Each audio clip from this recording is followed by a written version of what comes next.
Brought to you by Agilus Diagnostics.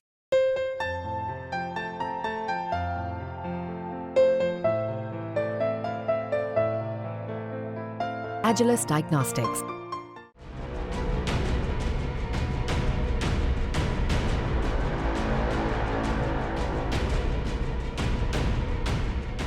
नमस्कार, आप देख रहे हैं दिल्ली तक। मैं हूं आपके साथ अनुराधा तंवर। दिल्ली के मुख्यमंत्री अरविंद केजरीवाल कथित शराब घोटाले मामले में 21 मार्च को ईडी के द्वारा गिरफ्तार किए गए थे। इस बीच उन्हें एक बार सुप्रीम कोर्ट से अंतरिम राहत जरूर मिली, लेकिन उसके बाद वो वापस तिहाड़ जेल में चले गए। अब सवाल ये है कि क्या मुख्यमंत्री अरविंद केजरीवाल तिहाड़ जेल में ही रहेंगे या जेल से बाहर आने वाले हैं? ये सवाल इसलिए क्योंकि मुख्यमंत्री अरविंद केजरीवाल की ओर से राउज एवेन्यू कोर्ट में रेगुलर बेल के लिए पिटीशन फाइल की गई थी, जिस पर 19 जून और 20 जून को सुनवाई हुई। 20 जून को सुनवाई पूरी हो चुकी है और जज न्याय बिंदु ने अरविंद केजरीवाल की याचिका पर सुनवाई पूरी होने के बाद फैसला सुरक्षित रख लिया है, फैसला रिजर्व कर लिया है। लेकिन फैसला सुरक्षित होने से पहले ईडी और अरविंद केजरीवाल के वकील के बीच जमकर जोरदार बहस हुई। दलीलें दोनों ओर से दी गई। एक तरफ ईडी की ओर से पेश हुए additional solicitor general S V Raju ने ये कहा कि अरविंद केजरीवाल को जमानत नहीं दी जानी चाहिए, तो दूसरी तरफ विक्रम चौधरी, अरविंद केजरीवाल के वकील, उनकी ओर से बेल की मांग की गई।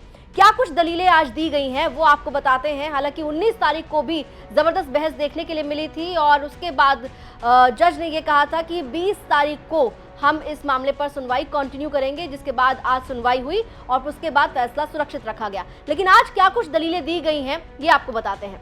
तो सबसे पहले आपको बता दें कि सबमिशन रखा एएसजी एसवी राजू ने। एसवी राजू ने कोर्ट को इसी मामले में आरोपी चरणप्रीत सिंह की जमानत अर्जी जो खारिज हुई थी उसका ऑर्डर पढ़ा। एसवी राजू ने कहा कि उसे 45 करोड़ रुपए हवाला के जरिए मिले थे, जिसे आम आदमी पार्टी के प्रचार पर गोवा में खर्च किया गया।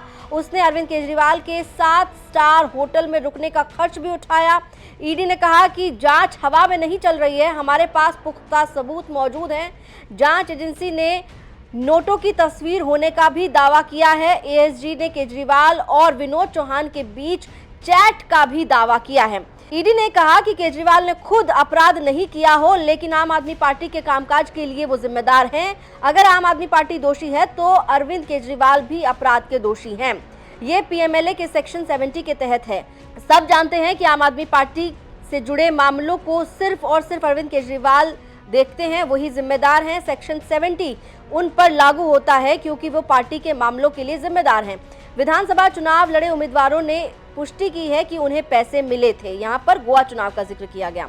ईडी की ओर से एएसजी एसवी राजू ने विजय नायर की भूमिका का भी जिक्र किया और कहा कि उसने मिडलमैन का काम किया है। अरविंद केजरीवाल से उसकी नजदीकी शक के दायरे से बाहर है। उसने केजरीवाल के कैंप ऑफिस से काम किया और गवाह के बयान है कि वो केजरीवाल को रिपोर्ट करता था। इसके साथ ही एएसजी एसवी राजू ने यह भी कहा कि दिल्ली हाई कोर्ट की डिवीजन बेंच ने केस की फाइल देखी थी और केजरीवाल को राहत देने से इनकार किया था।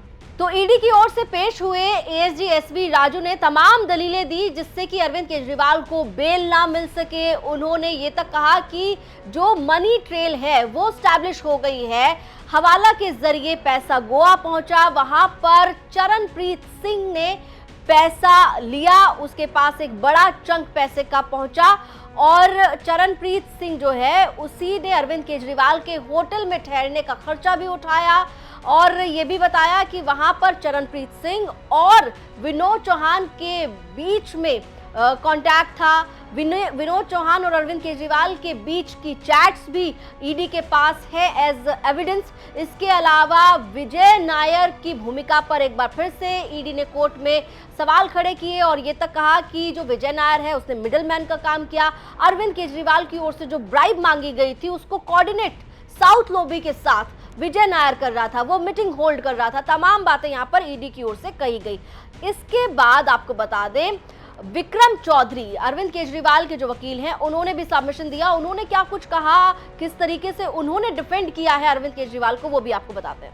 विक्रम चौधरी ने एक बार फिर से मुख्यमंत्री की गिरफ्तारी की टाइमिंग को लेकर सवाल खड़े किए। उन्होंने कहा कि केस की शुरुआत अगस्त 2022 में हुई, पहला समन अक्टूबर 2023 में भेजा गया। 21 मार्च को कोर्ट ने अंतरिम राहत से इनकार किया। यहां पर दिल्ली हाई कोर्ट का जिक्र किया गया है, लेकिन नोटिस जारी किया था पर उसी दिन गिरफ्तार कर लिया गया।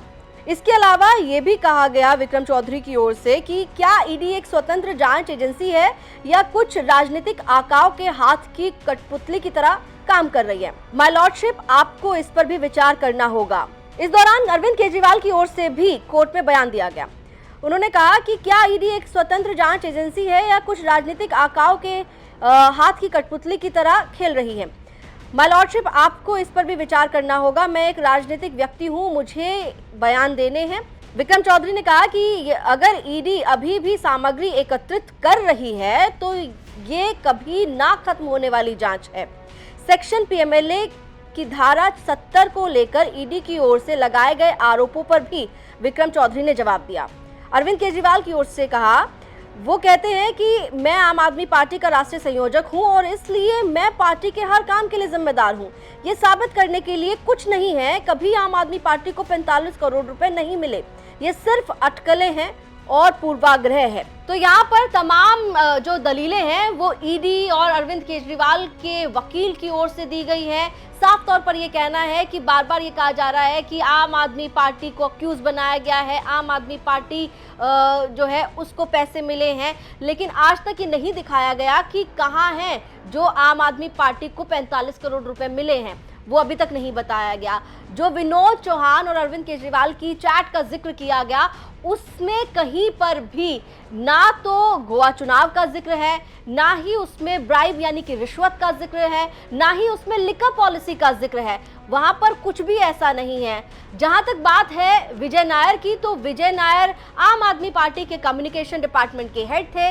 वो कैलाश गहलोत के घर में एक कमरे में रहते थे, लेकिन ये कैसे साबित हो रहा है कि वो अरविंद केजरीवाल के खास थे, करीबी थे और उनके कहने पर वो किकबैक्स के लिए साउथ लॉबी के साथ बातचीत कर रहे थे, मीटिंग्स होल्ड कर रहे थे। ये तमाम सवाल जो है वो विक्रम चौधरी की ओर से पूछे गए। फिलहाल इस मामले पर सुनवाई पूरी होने के बाद जज न्याय बिंदु ने फैसला सुरक्षित रख लिया है। अब इंतजार है कि इस फैसले को सुनाया जाए और फिर ये पता चले कि अरविंद केजरीवाल को राउज एवेन्यू कोर्ट से बेल मिल रही है या फिर उन्हें जेल में ही रहना होगा। दिल्ली से जुड़ी हुई तमाम खबरों के लिए आप देखते रहिए दिल्ली तक।